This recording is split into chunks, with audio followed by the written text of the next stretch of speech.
அவர்களுடைய அந்த லயன்ஸ் என்பது ரயில் பெட்டியை போல் இருக்கும்.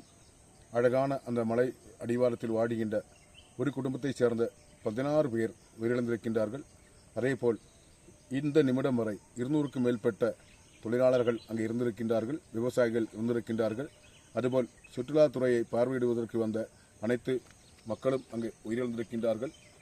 அவர்களுக்கெல்லாம் அவர்களுடைய அந்த இறப்பிற்கு மிகவும் வேதனையாக இருக்கின்றது. பீரிமேடு பகுதியில் இருக்கக்கூடிய நமக்கும் இந்த நிலைமை நாளைகளில் ஏற்படலாம். நான் இறைவனிடம் வேண்டுகிறேன் அப்படி வரக்கூடாது என்று.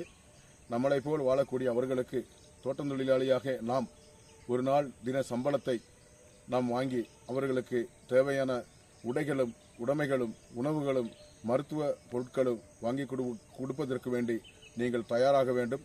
இதற்கு வேண்டி பெண்கள் அடங்கிய சுய உதவிக்குழு அரசியலுக்கு அப்பாற்பட்டு, ஆண்கள் அடங்கிய சுய உதவிக்குழு அரசியலுக்கு அப்பாற்பட்டு இன்ற ஒரு சேவையில் ஈடுபட்டு அதற்கு உண்டான எல்லா பொருட்களையும் சேகரித்து வயநாடுக்கு செல்வோம்.